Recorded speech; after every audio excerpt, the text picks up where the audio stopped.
Hello, everyone. Welcome back to Career Journeys with Coach Stella. I am your host, Coach Stella OC. Thank you so much for joining in. All right, let's go live on all platforms. We are live on Instagram, YouTube, and yeah, I think that's about it. And Facebook. Sorry, I'm like, there was a third one. I knew there was. All right. Happy Wednesday. Good morning, good afternoon, depending on your time zone. Welcome to Career Journeys with Coach Stella. I am your host, Coach Stella, and I am joined here today by my wonderful, wonderful friend, sister, Dr. Kim Everett. Thank you so much for coming on again the second time around. I'm here to give another segment of your career journey. How are you today? I am doing very well, and I'm really excited to be here. Thanks for having me. Absolutely, absolutely. Thanks for coming back on. Now, Dr. Kim gave her career journey. You can catch the previous episode on season one of Career Journey. But in that journey, she gave us a little teaser. Dr. Kim, as you recall, has many different talents and skills and titles behind her name. And one of them is Reiki Master Teacher. And she is here today to talk to us about her career journey and that path, what led to it, and also give us some more just background behind the scenes knowledge around Reiki and the work that she does in and outside of the workplaces. So, Dr. Kim, thank you again for joining us. Let's dive right into it. Let's do it. All right, so let's start off with introductions. For those who didn't catch your first episode, if you could just please tell us a little bit about yourself. Please share any and everything to the folks that you feel will be helpful as they join us on this journey. I am Dr. Kim Everett. My pronouns are she, her, and hers. And there's a lot to say about who I am and what makes me who I am. I am Mary's baby girl. I am Jaya and Markia's mother. I am Dwayne and Marcus's little sister. I am a friend, a cousin, a mentor, and all of these other things. By day, for the last 20 years or so, I have been an educator working with students in and outside of the classroom, mostly college students who are trying to figure out their way, who are trying to learn what it is to be them and how they want to move through the world. Along that journey, I also discovered Reiki, and I've also discovered a number of other spiritual pathways and processes and have decided to dive in deep there. So I am also a yoga teacher trainee and a Reiki master teacher, having gone through all three levels of Reiki training. And that is where we're going to get to focus in on today. Absolutely. All right. Yes, so much to unpack there. Let's jump right in. Talk to me about how you came about Reiki. I know in the previous career journey, you talked about that it started out with what you were going through in the workplace. Can you talk about Mhm. that a little bit? Yeah, my very first experience with the practice of Reiki was in 2016 when I was going through a transition in my personal life for the most part at that point. But that felt like sort of a one off experience. I had known a student, I was working at Northeastern Illinois University at the time, and one of the students that I worked with was a seasoned practitioner and a healer in a number of different ways and spaces. And she and I connected while I was moving through a particularly challenging transition. And she introduced me to Reiki for the very first time.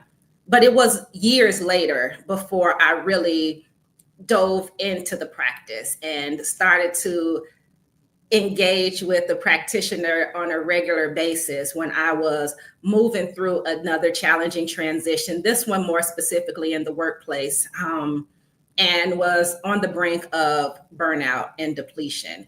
And I discovered another practitioner quite by happenstance, or so I thought. These serendipitous things are never by chance, it's all divinely ordained.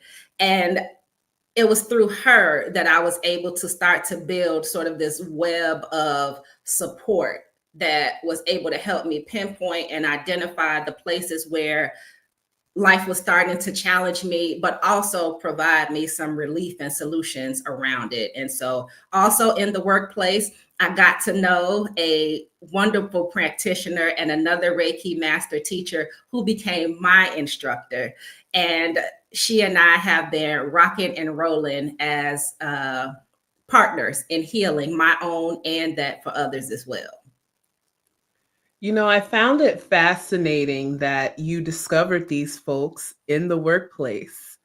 Talk to me a little bit about that. How did you, first of all, how did you even set it up to even feel safe in talking to these folks about what you were going through, or how did the conversation of Reiki even come up in the workplace? Yeah, that's something I talk about, in sharing fully and transparently and bringing your whole self into the workplace and being open to learning more about who the people you work with are, in addition to what they do on the job. So, the student that initially introduced me to Reiki, Lakeisha Harris, and she and I are still Facebook friends and connect on a regular basis. She would talk about this healing practice, and it was completely foreign to me at the time. But because she was so open to talk about the ways that it had been a part of her process and the conversations that she was having with other students at the time, it made me curious and it made me ask more questions. And in the same way, I found Katie Bellamy, my instructor. We were at an event at work and we were all talking about some of our interests outside of work. And we were talking about sort of a lot of the metaphysical stuff like crystals and energy healing and Reiki. And it was again at one of those round table conversations where you're supposed to network and get to know people. And it came up that she might be leading some training in the future. And in terms of feeling safe, I tend to be a pretty open book. And I tend to be ready to share a lot of who I am in hopes that others might either find inspiration from my story or be able to provide me with resources that I need. And I know that's not easy for a whole lot of folks, and it's not always easy for me. It used to be easier than it has become. Some folks have said that that's sort of naive and poor boundaries, but I believe that closed mouths don't get fed. And so, if we're not willing to share of ourselves, then we may be missing out on resources and we may be missing out on being a resource to someone else. Thank you so much for highlighting that. I think, when we talk about inclusive leaderships and how leaders need to show the human side of them, and that, takes sharing themselves and being vulnerable and leading into that vulnerability, and how much we are still hesitant as leaders to do that. But when you do, look at the ripple effect that it creates. Folks are sharing about themselves, you're learning from each other. And for you, it led into another career path. So, talk to me about your journey into the Reiki master teacher space. How did you start? What were some highlights of your uh, journey in the educational space of that? Mhm. I became a regular client with Reiki probably in about 2018, 2019. That was the time where I found my person. My person, Tiffany Murphy, was the Reiki practitioner that I was going to on a regular basis. And I really first started thinking about it in terms of how can I lean into myself and not depend on others in the same way for the healing that I experienced through Reiki. And I was really just looking at doing this for my own self as a way of self-care and as a means of me trying to balance and heal my own needs so that I don't have to go and find someone in order to be able to do that. And again, we're having a conversation at a campus event, and Katie tells me that this is something that she's looking to do. And it was a little bit longer than that, where she offered the first level one certification for Reiki practice, which is really practicing on self and other loved ones. And I didn't have any intention of moving into this in terms of any sort of public facing offerings or a career at all at that point. And that was in 2021. And I took this course with her, and it was profound for me to be able to provide this for my own self and for the friends and family, including you, who would allow me to be able to practice. And I heard back from them that it was a pretty profound experience, and that there was a gift of healing that came through that I never really imagined. And so I think back to all of the other things that I have done, and it's sort of I fell into it, and I thought it was just the thing that I was going to do for myself, but the demand started to show up. And people wanted this healing. As I talked about the ways that it moved me and the ways that it cleared pathways for me, the people around me wanted more of it.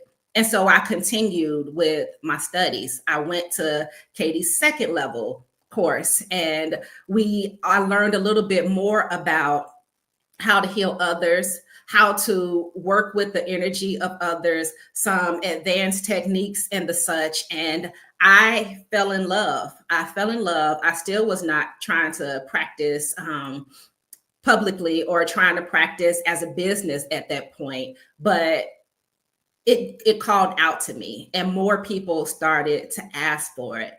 And because I am an educator at heart, and that's built into my DNA from the very beginning, I was like, more people need to know how to do this for themselves. In the same way that I was seeking the opportunity to be able to provide this space for my own healing, I wanted others to do that as well. And so I went ahead and got the third level of Reiki certification, which also includes the ability to teach and provide the attunements to others. Now, I'm still working through my process of getting into training. I've had a few folks who are interested and have asked about training, but you know how imposter syndrome keeps popping up in one's life, and I'm wondering, like, who am I to be teaching folks this? But as the call continues to go, it's sort of a who am I to hold back on this gift that I have. And so I'll say it here,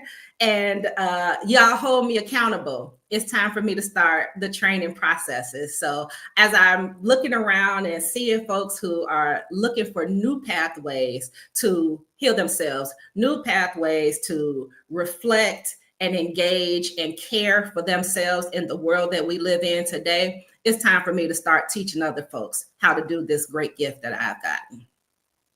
Awesome. Thank you. Thank you for unpacking that and sharing that.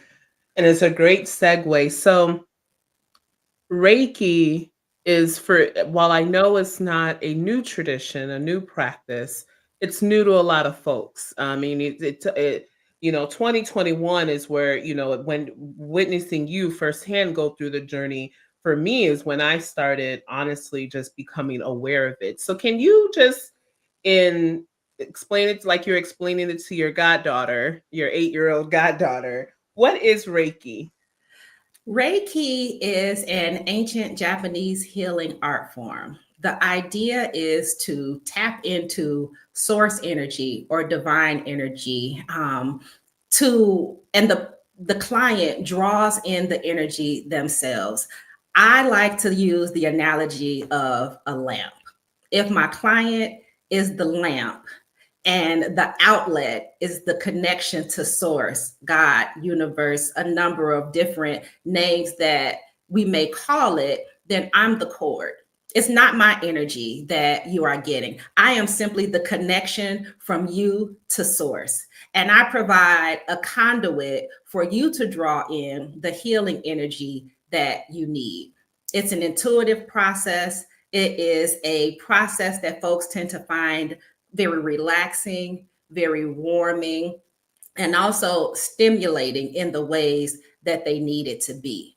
So it is uh, I always use the analogy of sort of the Karate Kid, like the old school Karate Kid with when Mr. Miyagi sort of rubbed his hands together and laid hands on Daniel's son in order to heal the injury that he had. Now, it's not quite that dramatic. That's Hollywood. It's usually a bit more subtle to balance the energies that we have in our body, because it is definitely believed that a lot of illnesses and disease start out as an energetic imbalance. And the energetic imbalance is sort of the whisper, whereas the chronic diseases and illnesses become the screams. And it's just more of a let's listen to these whispers and attend to the whispers before it gets to the point of a scream. That makes sense? It does. It does. So now I'm putting so many different hats on here. You mentioned the cord that you're plugging the cord into the outlet, the source, and I heard you name some deities. How do you address any concerns for individuals who may feel Reiki goes against their faith traditions? Well, again, it is based in Eastern philosophies, but Reiki is not attached to any religious or faith tradition. The individuals are calling on their source. You're calling on your source in order to be able to receive the healing. So if your faith tradition believes in a ability to divinely heal oneself, or to be able to draw on the healing energy of whatever source you call on, then Reiki is just one more way of doing that. I can remember distinctly one client that I worked with. There was an elderly woman who has a strong faith tradition. As I was introduced to her, I was told that she's not missed the morning prayer line in the last 20 plus years. And so I had a conversation with her in the language of her faith. As we started out our session together and as we practiced together, I asked her to pray.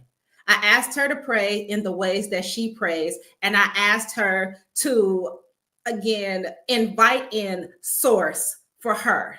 And we had a beautiful experience. She and I were able to have a conversation about what it felt like for her, and how, again, I am the conduit. You are calling in the energy, and you are calling in the energy from where you know it to come from. And so there is no conflict whatsoever in terms of how things move. Because again, it's not my energy, it's not my belief systems that are at play. It is your intuitive calling, and it is you that is bringing forth what it is that you need. Amen.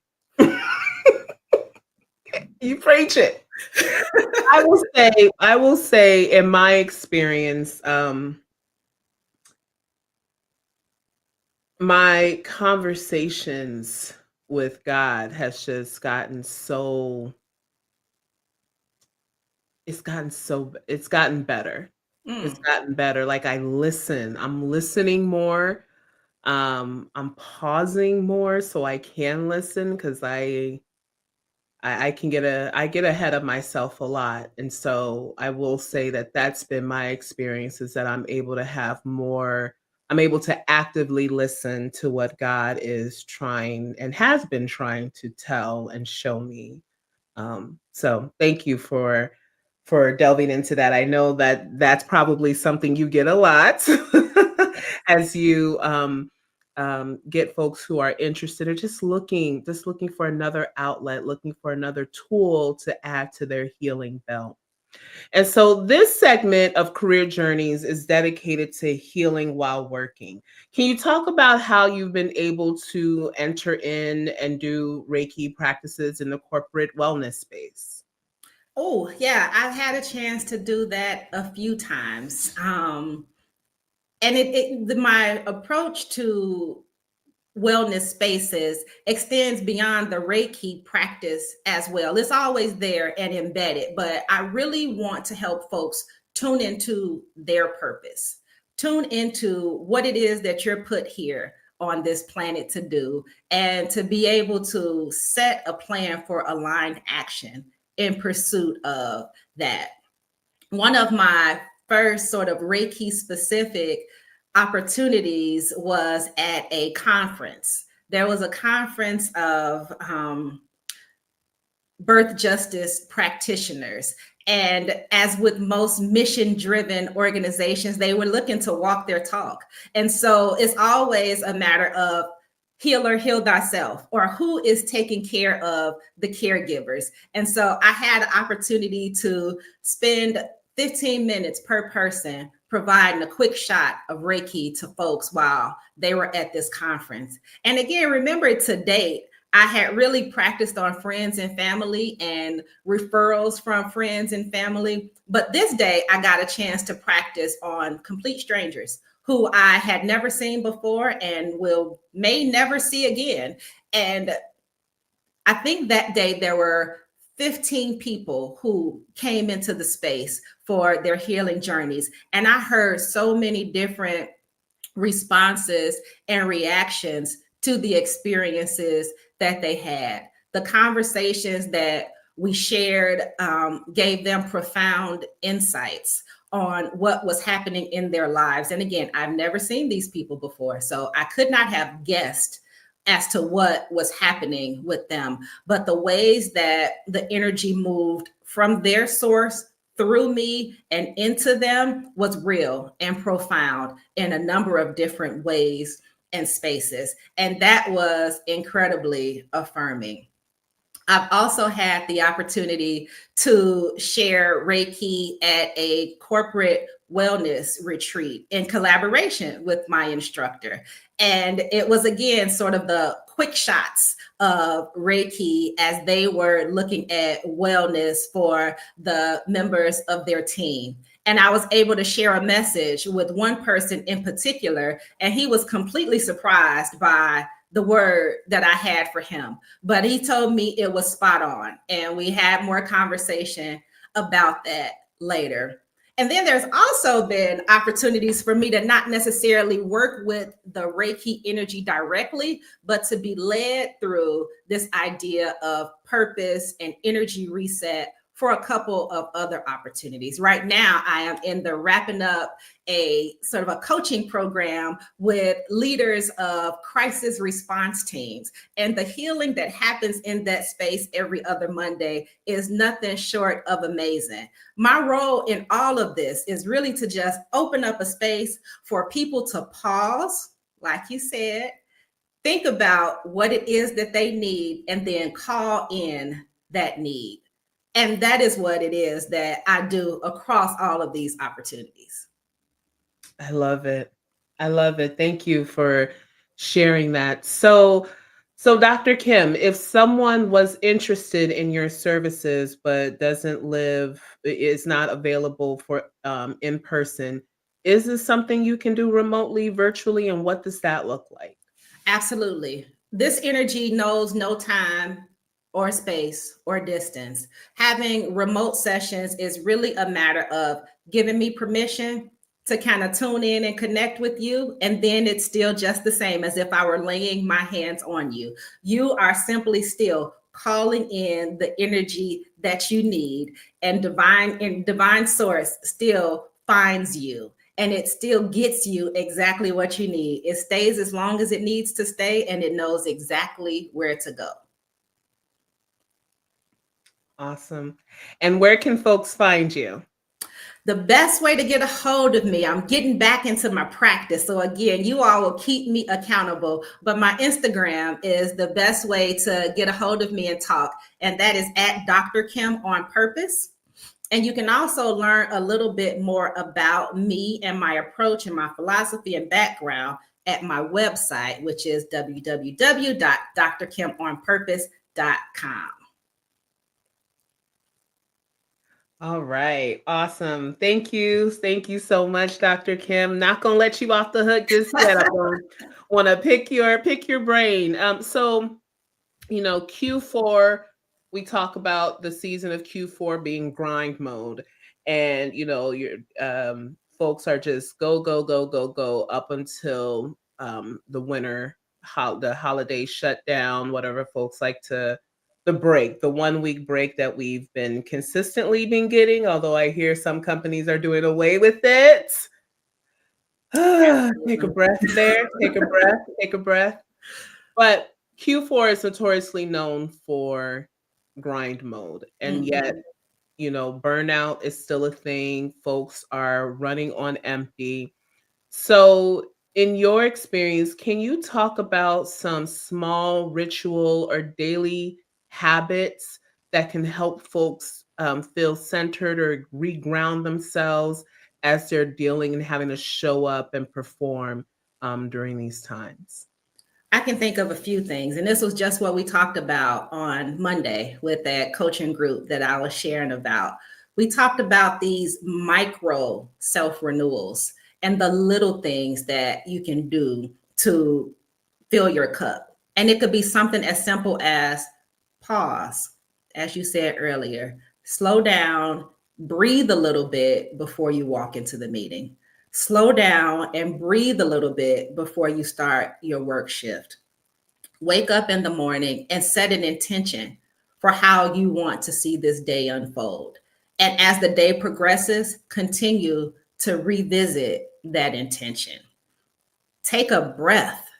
The breath is always there and, accessible to you. I love me a 4x4 box breath where you just inhale for a count of four, pause for a count of four, exhale for a count of four, and pause for a count of four.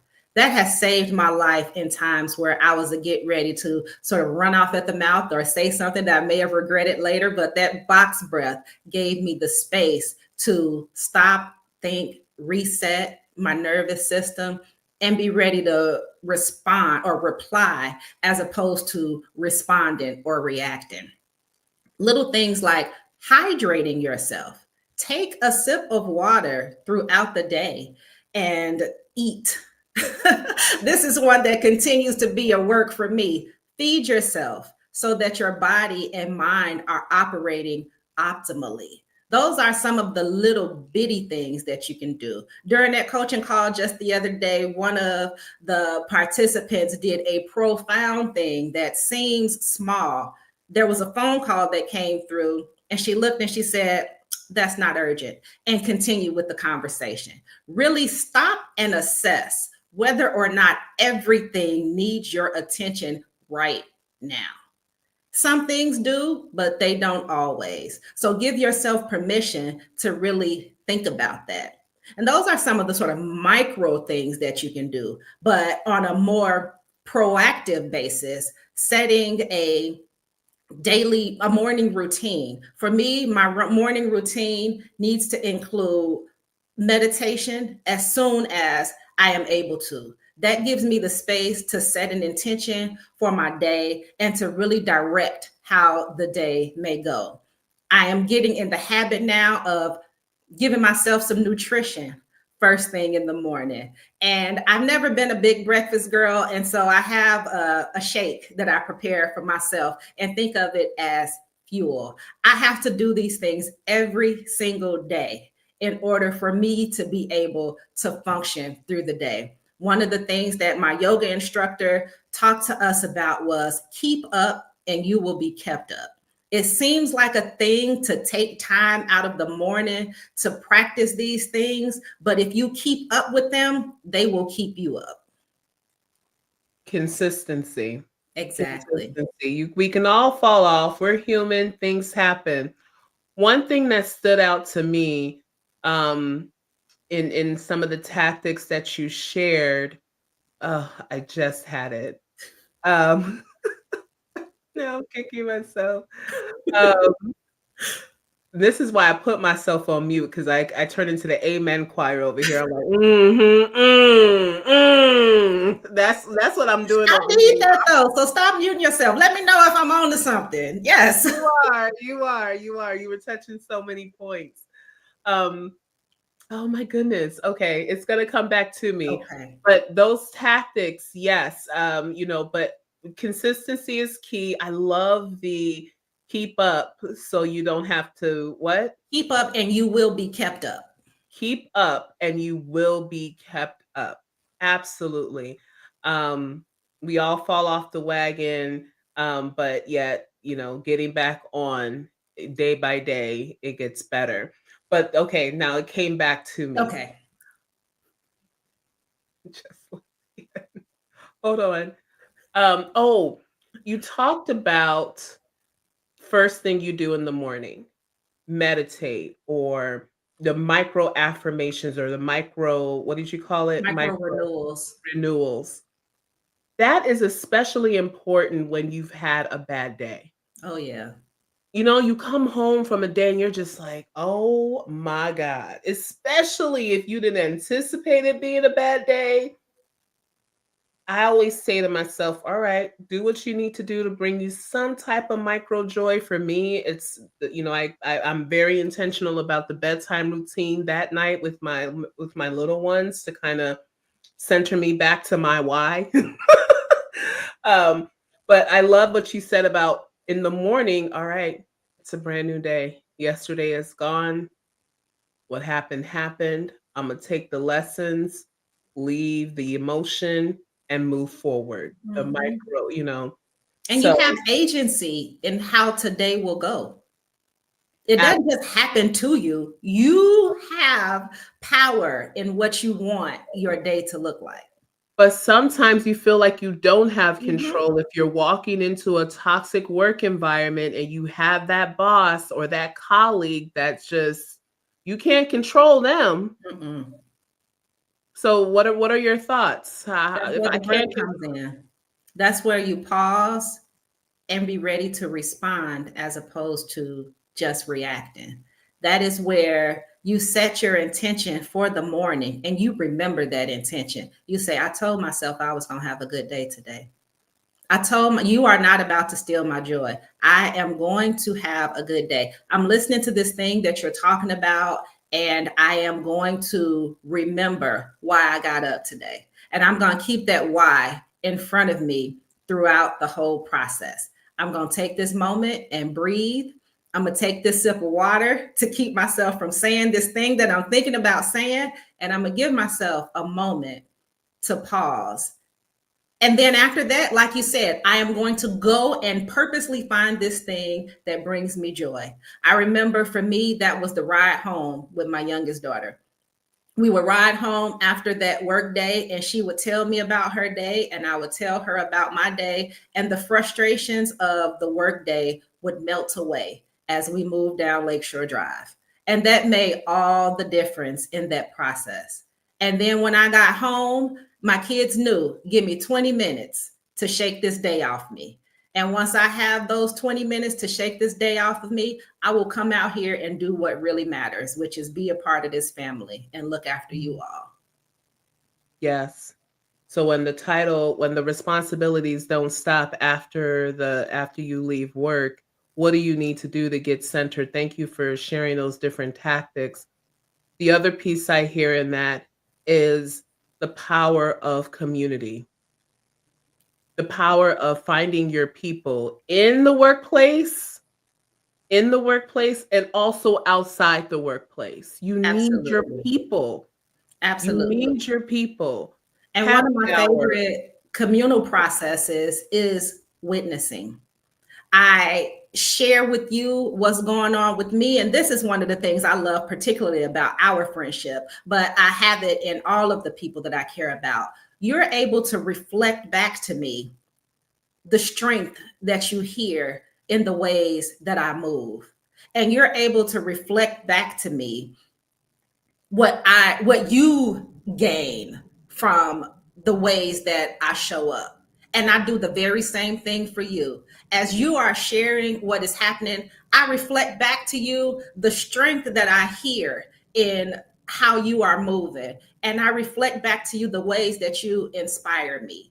And that is another way of, that's another ritual and tactic of how we continue to navigate these worlds that we live in. And that's something that we could all learn and make a habit. Absolutely. The power of network, the power of connection. If you don't have your people, let's start to make a goal to find your people. Yeah. There is a community, there is a group for everyone. You cannot, you cannot get through the workplace. You cannot get through your careers in a silo. Mm-mm.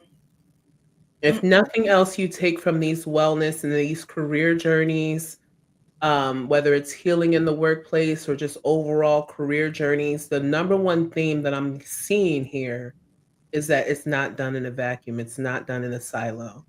Folks need each other. We need each other when things are going well, but especially